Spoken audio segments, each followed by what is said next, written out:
Assalamualaikum warahmatullahi wabarakatuh. Alhamdulillahi rabbil alamin, wal aqibatu lil muttaqin, wala udwana illa 'alal zalimin. Ashhadu an la ilaha illallah wahdahu la syarika lah, wa ashhadu anna Muhammadan abduhu wa rasuluh. Allahumma salli wa sallim wa barik ala Muhammadin wa ala alihi wa ashabihi ajma'in.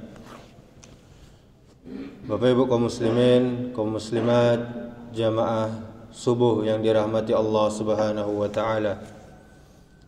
Kita bersyukur kepada Allah Subhanahu wa taala atas segala limpahan nikmat, rahmat, hidayahnya kepada kita, sehingga kita masih bisa beribadah kepadanya, sehingga kita masih bisa melaksanakan rutinitas kita setiap harinya. Kemudian salawat serta salam kita mohonkan kepada Allah agar selalu tercurahkan kepada Nabi kita Muhammad sallallahu alaihi wasallam. Allahumma salli wa sallim wa barik ala Muhammad. Bapak Ibu kaum muslimin, kaum muslimat, jamaah yang dirahmati Allah, di dalam kitab Majmu' Al-Fatawa juz 2 halaman 335, Allah Subhanahu wa taala menerangkan kepada kita bahwasanya pandangan mata kita tidak akan bisa menggapai, tidak akan bisa melihat zat Allah Subhanahu wa taala. Dan kebanyakan ulama, mayoritas ulama menjelaskan bahwa yang dimaksud adalah di dunia ini. Sebagaimana dalam firman Allah di dalam surah Al-An'am ayat 103, la tudrikuhul absaru wa huwa yudrikul absar wa huwal latiful khabir.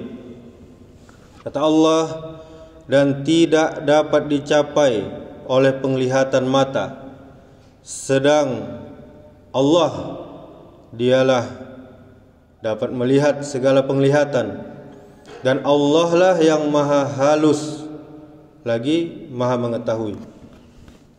Kemudian Allah Subhanahu wa taala juga menerangkan kepada Nabi kita Nabi Muhammad sallallahu alaihi wasallam bahwa kaum ahlul kitab telah pernah meminta sesuatu yang lebih besar lagi daripada menurunkan kitab dari langit, yaitu meminta agar diperlihatkan Allah Subhanahu wa taala di hadapan mereka secara jelas.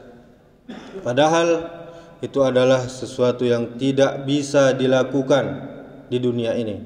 Sebagaimana firman Allah, yas'aluka ahlul kitabi an tunazzila alaihim kitaban minas samai faqad sa'alu Musa akbar min zalika faqalu arinallaha jahratan fa akhadhathumus sa'iqatu bi zulmihim summa ittakhazul ijla min ba'di ma ja'athumul bayyinatu fa afawna an zalik wa atayna Musa sultanan mubina. Allah berfirman, ahli kitab meminta kepadamu agar kamu menurunkan kepada mereka sebuah kitab dari langit, maka sesungguhnya mereka telah meminta kepada Musa yang lebih besar dari itu. Mereka berkata, perlihatkanlah Allah kepada kami dengan nyata. Maka mereka, karena permintaan itu, mereka disambar petir karena kezalimannya, dan mereka menyembah anak sapi. Sesudah datang kepada mereka bukti-bukti, dalil-dalil yang nyata, lalu kami maafkan mereka dari yang demikian itu. Dan telah kami berikan kepada Musa keterangan atau kitab yang nyata. Surah An-Nisa ayat 153. Kemudian kaum muslimin, Bapak Ibu jamaah subuh yang dirahmati Allah Subhanahu wa taala.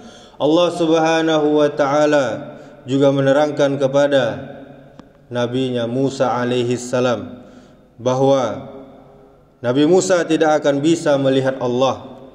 Ketika Nabi Musa meminta melihat Allah di dalam firman-Nya di dalam surah Al-A'raf ayat 143, walamma jaa Musa limiqatina wa kallamahu rabbuhu qala rabbi arini anzur ilaik qala lan tarani walakin inzur ilal jabali fa in istaqarra makanahu fasawfa tarani falamma tajalla rabbuhu lil jabali ja'alahu dakkaw wa kharra Musa sa'iqa falamma afaqa qala subhanaka tubtu ilaika wa ana awwalul mu'minin. Dan tatkala Musa datang untuk bermunajat kepada kami pada waktu yang telah kami tentukan, Rabb-Nya telah berfirman langsung kepadanya. Berkatalah Musa, wahai Allah, wahai Rabbku, nampakkanlah diri engkau kepadaku agar aku dapat melihat kepadamu. Kemudian Allah berfirman kepada Nabi Musa, kamu sekali-kali tidak sanggup melihatku, tapi lihatlah ke bukit itu. Maka jika ia tetap di tempatnya sebagai sedia kala, niscaya kamu wahai Musa bisa melihatku. Tatkala Allah Subhanahu wa taala menampakkan diri kepada gunung itu menurut tata cara yang pantas bagi Allah, Dia menjadikan gunung itu hancur, luluh lantak, dan Musa pun jatuh pingsan. Maka setelah Musa sadar kembali, dia berkata, Maha suci Engkau, aku bertaubat kepadamu ya Allah, dan aku orang yang pertama-tama beriman. Surah Al-A'raf ayat 143. Kemudian Bapak Ibu kaum muslimin, Nabi kita Muhammad sallallahu alaihi wasallam mengatakan bahwa tiada seorang pun yang akan bisa melihat kepada Allah Subhanahu wa taala selagi dia masih hidup di dunia ini atau selama dia belum mati. Di dalam hadis, pernah Rasulullah sallallahu alaihi wasallam berdiri di tengah manusia pada waktu itu. Lalu beliau mengucapkan pujian kepada Allah Subhanahu wa taala. Kemudian beliau berbicara tentang Dajjal. Beliau bersabda, Inni la unzirukumuhu ma min nabiyyin illa wa qad anzarahu qaumahu laqad anzarahu Nuhun qaumahu walakin aqulu lakum fihi qawlan lam yakulhu nabiyyun liqaumihi ta'allamu annahu a'waru wa anna Allah tabaraka wa ta'ala laisa bi'a'war. Kata Nabi, sungguh aku benar-benar memperingatkan kalian terhadap Dajjal. Tiada seorang nabi pun melainkan telah memperingatkan kaumnya terhadap bahayanya Dajjal. Nuh alaihi salam telah memperingatkan kaumnya dari Dajjal. Akan tetapi aku katakan kepada kalian suatu pernyataan tentang Dajjal yang tidak pernah dikatakan oleh seorang nabi pun sebelumku kepada kaumnya. Kalian ketahuilah bahwa sesungguhnya Dajjal itu bermata satu atau celek, sedangkan Allah Ta'ala tidaklah bermata satu atau celek. Kemudian Rasulullah Sallallahu Alaihi Wasallam menyambung sabdanya, Innahu maktubun baina ainaihi kafirun yaqra'uhu man kariha au yaqra'uhu kullu mu'min. Sesungguhnya Dajjal itu tertulis di antara kedua matanya kafir, yang akan bisa dibaca oleh setiap orang yang membenci perbuatannya, atau akan bisa dibaca oleh setiap orang mukmin atau beriman. Kemudian beliau menyambung lagi sabdanya, ta'allamu annahu lan yara ahadun minkum rabbahu azza wa jalla hatta yamut. Kalian ketahuilah bahwa tidak akan ada seorang pun di antara kalian yang akan melihat Rabb-Nya yang maha mulia dan maha perkasa sampai dia mati. Hadis riwayat Muslim, nomor hadis 169. Kemudian Bapak Ibu kaum muslimin, Nabi kita Muhammad sallallahu alaihi wasallam tidak pernah melihat Allah Subhanahu wa taala. Cuma beliau hanya bisa memandang kepada nur, kepada cahaya. Sebagaimana di dalam hadis dari Abu Dzar radhiyallahu anhu yang mengatakan, aku pernah bertanya kepada Rasulullah sallallahu alaihi wasallam, wahai Rasulullah, apakah engkau telah melihat Rabb-Mu? Kemudian Nabi bersabda, nurun anna arahu, ada nur, ada cahaya, bagaimana aku bisa melihat Allah? Ini hadis riwayat Muslim nomor 178. Kemudian dari Abdullah bin Syakik yang menuturkan bahwa aku pernah berkata kepada Abu Dzar radhiyallahu anhu, sekiranya kau melihat Rasulullah sallallahu alaihi wasallam, tentulah aku bertanya kepadanya. Dia bertanya, tentang apakah yang kamu tanyakan kepadanya? Kemudian Abdullah berkata, aku tanyakan, apakah engkau telah melihat Rabb-Mu?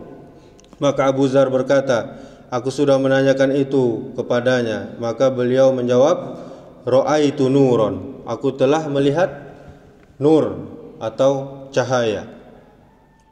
Kemudian kaum muslimin jamaah subuh yang dirahmati Allah Subhanahu wa taala, dan ini di antara keterangan ulama tentang masalah melihat Allah Subhanahu wa taala di dunia.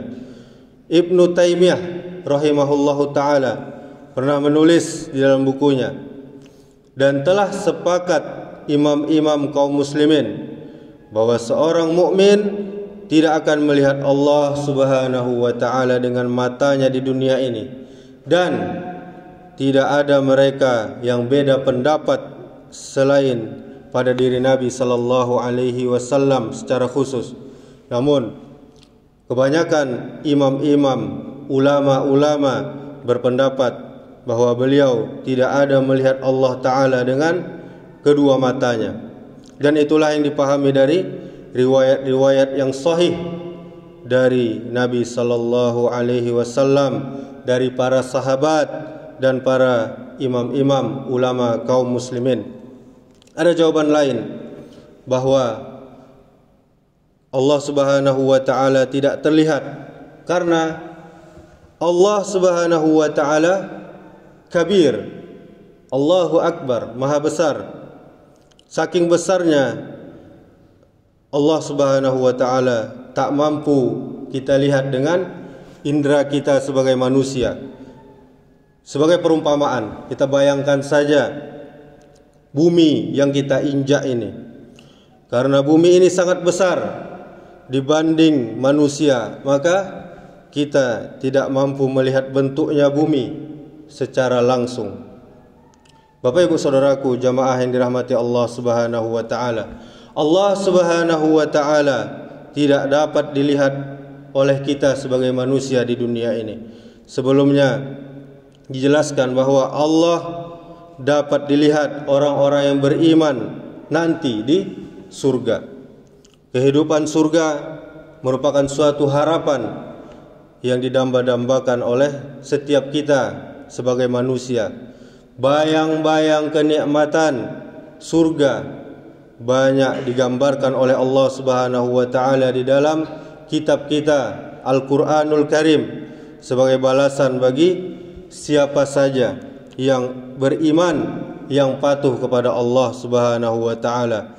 Namun ada sebagian kecil manusia yang cinta dan patuh kepada Allah, tidak lagi menginginkan surga, melainkan suatu nikmat yang lebih besar dari itu, yaitu melihat Allah Subhanahu wa taala, ru'yatullah. Kaum mukminin, orang yang beriman akan melihat Allah Subhanahu wa taala juga nanti di padang mahsyar, yang mana kita semuanya manusia dari zaman Nabi Adam sampai yang nanti meninggal akan dikumpulkan di situ. Kita akan berhadapan dengan Allah Sang Maha Pencipta. Kemudian juga kita akan melihat Allah nanti setelah memasuki surga, sebagaimana yang dikehendaki oleh Allah Subhanahu wa taala.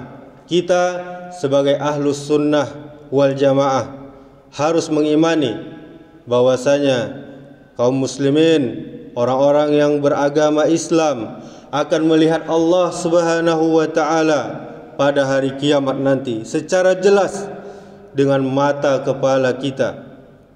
Sebagaimana kita melihat matahari, kita melihat bulan dengan terang, tidak terhalang oleh awan, sebagaimana mereka melihat bulan di malam bulan purnama. Mereka tidak berdesak-desakan dalam melihat Allah Subhanahu wa taala. Salah satu prinsip dasar Ahlus Sunnah wal Jamaah yang tercantum di dalam kitab-kitab akidah adalah wajib mengimani, harus percaya, harus yakin bahwa orang yang beriman akan melihat wajah Allah Subhanahu wa taala yang maha mulia di akhirat nanti. Ini adalah balasan kepada keimanan dan keyakinan mereka yang benar kepada Allah Azza wa Jal semasa mereka hidup di dunia. Tapi bersamaan dengan itu, ada beberapa kelompok sesat, pemahamannya sesat, menyimpang, mengingkari keyakinan yang agung ini dengan syubhat-syubhat, kerancuan dalam pikirannya yang mereka sandarkan kepada dalil atau argumentasi dari Al-Quran dan Sunnah Rasulullah Sallallahu Alaihi Wasallam yang mereka selewengkan artinya, mereka geser maknanya sesuai dengan hawa nafsu mereka. Namun kalau kita renungkan dengan seksama, kita akan dapati bahwa semua dalil, semua argumentasi dari Al-Quran, dari Sunnah Rasulullah Sallallahu Alaihi Wasallam yang mereka gunakan itu untuk membela kebatilan, membela kesesatan mereka, pada hakikatnya justru merupakan dalil untuk menyanggah, mendebat kebatilan mereka dan bukan untuk mendukungnya. Demikianlah Bapak Ibu kaum muslimin, kaum muslimat, jamaah subuh yang dirahmati Allah. Semoga yang sedikit ini menambah iman kita, menambah ilmu pengetahuan kita tentang Allah Subhanahu wa taala. Kurang dan lebih saya mohon maaf. Barakallahu fikum. Subhanakallahumma wa bihamdika asyhadu an la ilaha illa anta astaghfiruka wa atubu ilaik. Wassalamualaikum warahmatullahi wabarakatuh.